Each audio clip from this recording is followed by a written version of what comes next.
Bismillahirrahmanirrahim. Assalamualaikum warahmatullahi wabarakatuh. Perkenalkan, kami dari kelompok 123 tugas desain geometrik jalan yang beranggotakan saya sendiri Syifa Alimani dengan NIM D100 210 183 dan saya Syifa Walia Rahma dengan NIM D100 210 186. Yang pertama ada pemilihan trase definitif.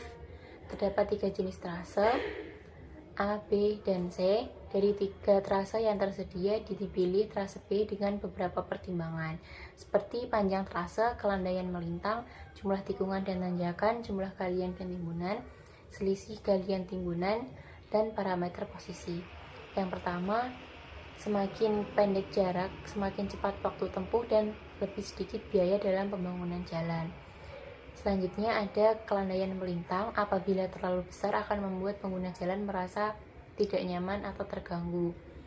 Dan kalau misalnya terlalu kecil, maka ketika musim hujan airnya tergenang dan menyebabkan perkerasan itu cepat rusak. Selanjutnya ada jumlah tikungan yang berfungsi untuk membuat para pengguna jalan agar tetap fokus mengendarai dan tidak terlena. Jumlah tanjakan yang berfungsi untuk membuat jumlah galian timbunan tidak terlalu besar atau dibuat demikian supaya tidak melakukan bentuk alam bawaan lingkungan. Jumlah galian dan timbunan sendiri yang tidak terlalu banyak akan menghemat kos proyek jalan, serta jika selisihnya tidak terlalu besar, maka tanah hasil galian bisa menutup daerah timbunan.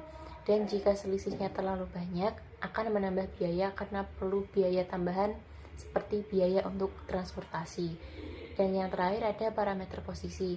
Semakin tidak sebidang, maka kos yang dibutuhkan akan semakin bertambah. Selanjutnya ada kriteria desain teknis jalan. Kriteria desain teknis jalan menjadi dasar dari perancangan jalan sehingga penetapannya harus cermat dan tepat. Yang pertama meliputi peran menghubungkan. Hasil dari kami menghubungkan titik F ke titik L sebagai jalan tol. Kemudian yang kedua penggolongan jalan. Ada sistem jaringan jalan atau SJJ. Menurut paduan PDGJ 2021 ada sekunder dan primer. Hasil dari desain kami merupakan sekunder perkotaan. Kemudian status jalan. Pada paduan terdapat jalan nasional, provinsi, kabupaten, kota, dan desa. Hasil desain kami merupakan jalan nasional. Kemudian fungsi jalan. Menurut paduan PDGJ 2021 menghubungkan jalan tol dan hasil dari kami menghubungkan jalan tol. Kelas jalan menurut paduan ada kelas 1, 2, dan 3. Hasil desain kami merupakan kelas 1. Spesifikasi penyediaan sarana prasarana jalan atau SPPJ menurut paduan terdapat JBH, JRY, JSD, dan JKY. Desain kami merupakan JBH. Kemudian ada rentang kecepatan desain atau VD. Menurut paduan dari rentang 60 sampai 100 km per jam. Hasil desain kami menggunakan 60 km per jam. Lalu selanjutnya ada kecepatan desain. Kita menggunakan 60 km per jam. Lalu selanjutnya ada grade atau kelandaian maksimum. Kita menggunakan 4%. Dan yang ketiga ada kekesatan melintang paling besar atau Fmax 0,15 yang diambil dari gambar 5.17 faktor kekesatan melintang. Yang keempat, super elevasi paling besar atau Emax 8 berdasarkan tabel 5.2 kriteria desain utama, dan hasil tugas kami juga sudah senilai 8%. Radius lengkung horizontal minimum atau RMIN terdapat di tabel 5.18.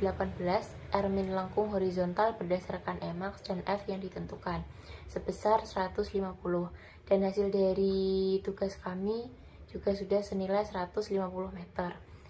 Selanjutnya ada panjang bagian lurus terbesar 2,5 km. Dan yang ke-8 ada tipe jalan dan dimensi jalannya. Yang A, tipe jalan ada tak terbagi dan terbagi. Lalu berdasarkan tabel 5.4 pilihan kriteria desain teknis dalam menetapkan tipe jalan, hasil tugas kami memutuskan untuk 4/2 terbagi. Lalu lebar lajurnya masih dengan tabel yang sama. 5.4 pilihan kriteria desain teknis dalam menetapkan tipe jalan. Per lajurnya ada 3,5 meter. Selanjutnya ada lebar bahu 2,5 meter dan lebar median 1 meter.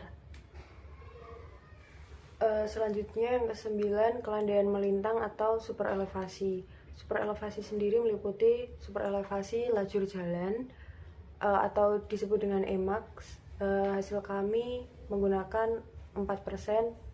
Kemudian ada super elevasi bahu jalan yaitu 6%. Yang ke-10 ada jenis perkerasan, kami menggunakan AC. Kemudian yang ke-11 ruang jalan. Ruang jalan itu yang pertama meliputi ruang manfaat jalan atau rumaja. Milik kami sepanjang 20 meter yang terdiri dari bahu jalan, lajur jalan, dan median jalan. Kemudian ada ruang milik jalan atau rumaja. Hasil desain kami sepanjang 22 meter meliputi jalur hijau, bahu jalan, lajur jalan, dan median jalan. Kemudian yang terakhir ruang pengawas jalan atau ruasja sepanjang 28 meter meliputi drainase, jalur lambat, jalur hijau, bahu jalan, lajur jalan, dan median jalan. Lalu yang terakhir ada gambar desain cross section kami. Yang atas merupakan desain cross section pada jalan mendatar dan yang bawah merupakan cross section atau penambang melintang dari tikungan. Sekian dan cukup presentasi yang dapat saya sampaikan. Bila ada salah kata mohon maaf. Wassalamualaikum warahmatullahi wabarakatuh.